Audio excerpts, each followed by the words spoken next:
Oh, what up, friends? So I wanted to do one last final video this league on Breach.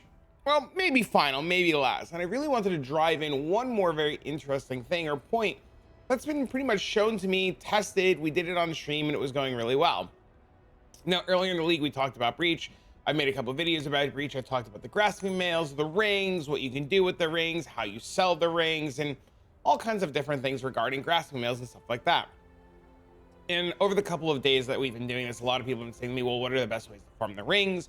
We see you're doing a mapping strategy. Is there anything else we can do? And there's any other way that we can farm these rings relatively easy without too much stress or too much investment or pretty much anything at all. So I gave a couple of ideas out. I had a buddy in my stream, Exodyr, test it out, and big shout outs to him. He actually farmed up 110 grasping mails in roughly about 4 days. He was playing an RF Chieftain with Fulcrum Explode. The build he showed me looked really cool. I put it together. I'll show you in this video. And overall, his farm ended up working out really well. And he took an idea and pretty much capitalized on it and did a lot of the testing. So I wanted to show pretty much what was going on and how you guys can replicate it or give it a shot. Now note, if you're going to do this, you need a character that's really good at clearing the screen, something that does a little bit of damage and maps really well and is able to really clear a breach without struggling too much. Now, I did it and I tested it on stream yesterday and I managed to make 8 grasping mails in a couple of hours. So, I mean, you could go faster if you're not talking to chat and doing all kinds of things or distracted by them. If you're just playing the game, you can make grasping mails really quick.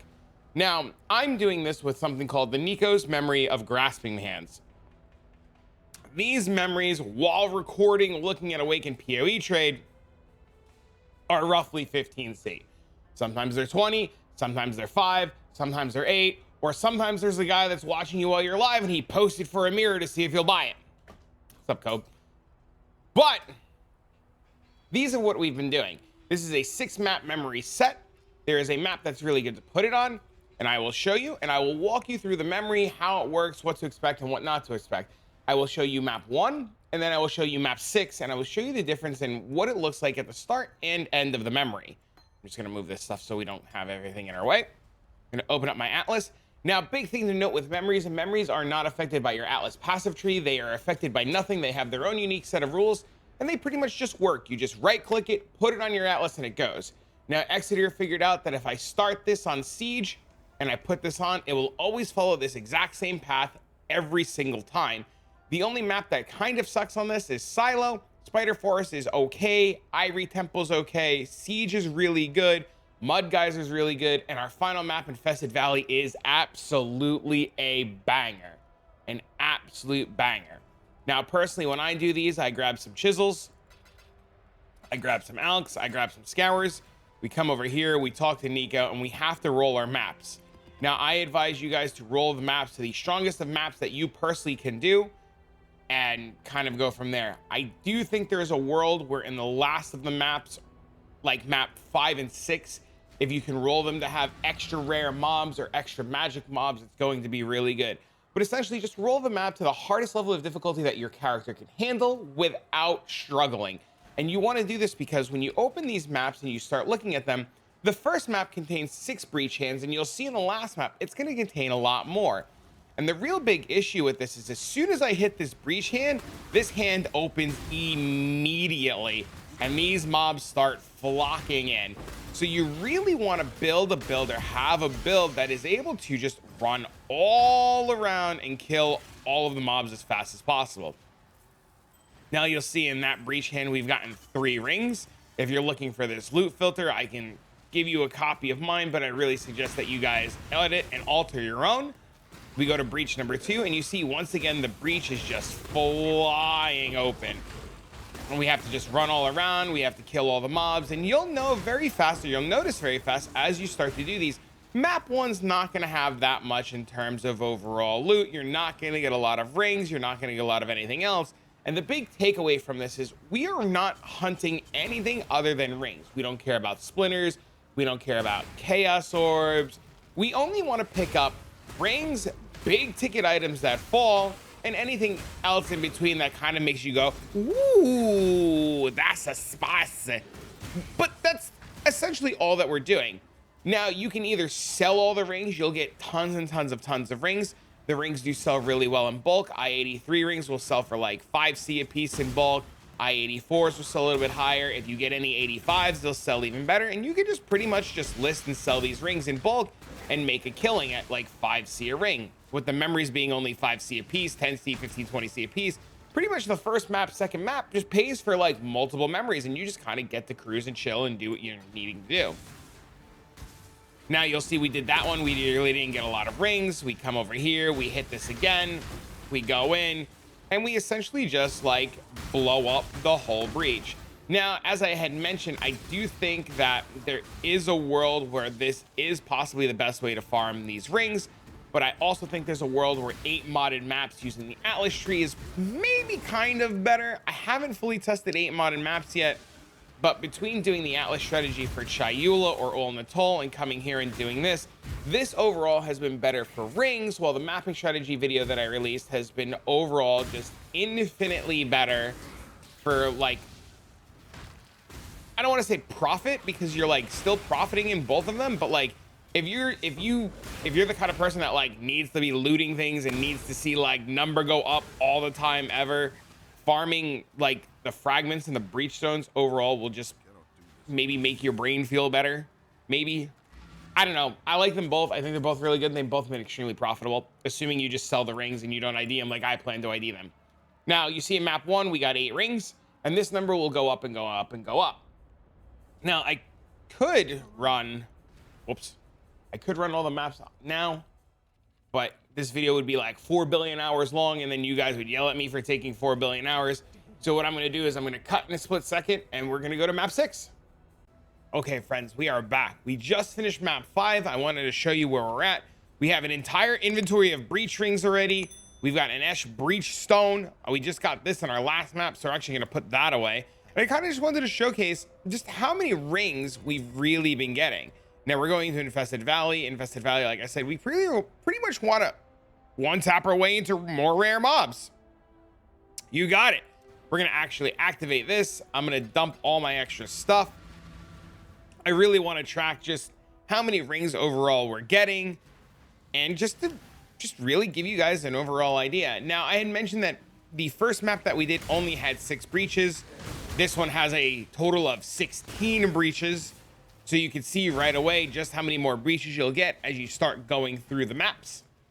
Now, sometimes you get breaches in bad spots. That's just the nature of the game, and it happens. I just did Spider Forest, and I was like, man, Spider Forest is actually pretty kind of chill. And I really enjoyed it. Now, I mentioned this earlier in the video. I'm going to say this again. This strategy works really well if you have a really strong mapping character that can really clear the screen. I've been told that lightning arrow, tornado shot, things like that people are playing with have all been like the best of the best, but that's pretty typical.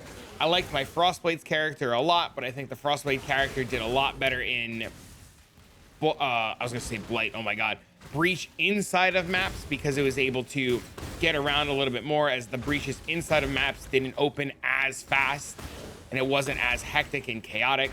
I think this character, being the Fulcrum Go Egg Boom, is pretty good, simply due to the fact of how much screen coverage that you're able to get with the fire and the explosions. Now, something that I really just kind of want to point out is these maps are fast. These breaches are fast. You need to be able to go quick. And if you're going to do this, you really don't want to be picking up the rings or trying to grab the rings while the breaches are opening. You'll just never have enough time. You really want to be mobile. You really just kind of want to like just blitz all around, kill everything, lag your whole computer out because your build is blowing up the entire screen, and just essentially go to town on all the mobs and have a good time. Now, at the end of this, I think my amount of rings that I got is a little, I would say I was getting roughly about a full grasping mail, a memory, maybe a little bit under. Some of my friends got like 50 rings. Some of my friends got like 70 rings. So you should walk away at the end of a memory, depending on how well you're able to clear. See, like I missed the whole top of that, right? Depending on how fast and how able you are to like clear the map and kill mobs, you should be able to walk away with if not a full grasping male or pretty close. Now, I know that I cut straight to map 6, but I essentially timed how long this was taking me. I'm doing maps in about 2 or 3 minutes, maybe a little bit longer depending, and I'm pretty much just grabbing the rings and getting out. So the amount of grasping males that you'll make per hour, oh, we have a full inventory. The amount of grasping males that you will make per hour is solely going to be, or 100% going to be reliant on how fast you do the farm. So just keep that in mind. So if you're slow, if you're a little bit on the slower side of things, you'll make less grasping males per hour. But if you're on the faster side of things, you'll make more grasping males per hour. I'm essentially just like making room right now. I want to separate out the rings that I've had from the rings that I've gotten, so you guys can essentially just see how many rings that we've gotten and what's going on with it. So we've gotten a full inventory of rings plus all the rings that are in the map. Out of that full inventory of rings, we have 1, 2, 3, 4, 5, 6, 7, 8, 9, 10. Oh my God, 11, 12, 13 rings from that set were eye level 84. None were 85, and the rest are all 83. So that's a lot of 84 rings. That's a lot. Now, that's not including the rest of the rings that we still have left on the floor back here, because there is still just a lot of rings. You see, we already have another 10 rings, 11 rings, and we still have a bunch of breaches left to go.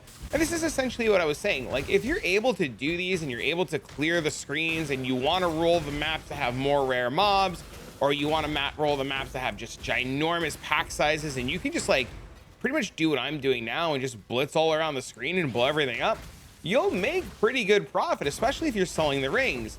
Now, there are plenty of people that I have mentioned on TFT, on trade, on all the different trade outlets that are buying the rings. I think I hit that last breach on accident. And you'll be able to move the rings. Now, if you're a gambling kind of person and you want to risk identifying the rings or identifying the grasping males, I know that is something I'm personally going to be doing, as I'm looking for a very specific grasping male. And I want to try to hit the big ticket item because I've gotten a lot of my goals done this league. And I just kind of want to have a little bit of fun and gamble with my currency. So, you know, depending on the type of player you are, you can either sell these rings and make a good profit, especially for the cost per memory, or you can do like me and do a couple of memories, get a couple of grasping males, try to identify overcapped fire, overcapped cold, attack speed per dex, extra cold as chaos. Like, there's so many different options on these grasping males that you can get that it makes it, you know, it's a fun little thing to do. It's different. It's probably not as profitable as doing something like Sanctum, but there's still a lot of big profit to be had, especially for the cost of entry. And if you have a character that can really blow up the screen. Now, you see, when we finished this map just now, we got an extra 5, 10, 15, 22 rings. So you're what, 82 rings per memory? Maybe more, maybe less, all depending on how fast you clear them and how well you roll the maps and what's going on. We also got a full Ash Breachstone that I talked about earlier, and pretty much we just kind of go from there. Now, I'm going to dump all these rings for you guys. I'm going to double check, see if we got any eye level 84 rings. We got a handful more. And then, yeah, man, that's it. Now, if you don't know how to make the grasping male and you don't know what the entire point of it is, essentially what you're going to do is you're going to take all of the rings that you've just gotten. You'll grab all of them. You'll bring them over to the vendor. You'll click, and I know there's one guy already yelling in the comment section about all the clicking. Don't worry, you can rebind your left click to your middle mouse wheel. And you can click way faster than I'm doing now. You can grab your grasping male. You can get your beautiful ID scroll. And there you have it. All these wonderful, wonderful grasping males. Now, it would be such a shame to cut this video here and let you guys wonder, but I won't do that to you. So hopefully with a little bit of luck, we hit big. Dude, I love doing this. This is such a rush every time you get to do this. Okay, Grasping mail 1. Oh, attack speed protects! And lightning is extra chaos. Wait, that could be really good. Oh, that could be really good. Hold on. Attack speed per dex is a divine at least. That's pretty good. Maybe more, depending. Lightning damage per chaos. Oh, maybe not together, but that's pretty good. I'll take it. I'll take it. Oh, this one bricked. Sadness. Okay, we're going to put this one to the side. We're going to put this one here. Covered enemies in ash. Dang it. Dang it. Extra cold is chaos. Nice. That one's good. That one's good. That one's good. This is a fracture target. This is for sure a fracture target. It's 100C. Definitely a fracture target. Attack speed protects. Nice. We have to win the annul on this one, but we're gonna sell it as is and let somebody else. We're gonna let somebody else risk it. Nice. Okay, okay, okay. And that one's a brick. Okay, we have three more. Those are the 83s. This is the last of the 83s. Cover enemies in ash. Fire is extra chaos. Ooh. I'm okay with that. That's pretty good. That's pretty good. I don't think it's worth anything, but that one's pretty cool. 20C. Okay. 84, number 1. Enemies with vulnerability. 84, number 2. Don't let me down. Envy. Dang. All right, so we got 3 okay-ish ones, 2 okay ones or 2 good ones, and 1 okay-ish one. So that's awesome, man. And we still have all these rings. Oh, I'm so excited. Okay, anyways, I'm gonna get this video out to you guys. I'm gonna go do some more of this on stream. So if you're not heading on over to the Twitch to come watch me do this, you guys can come over to the Twitch. I'll be doing this for a little bit and working on other projects. For now, friends, thanks for watching. If you made it this far in the video, thanks for being here. I appreciate you guys. So long, farewell, and see you in the next one. Bye.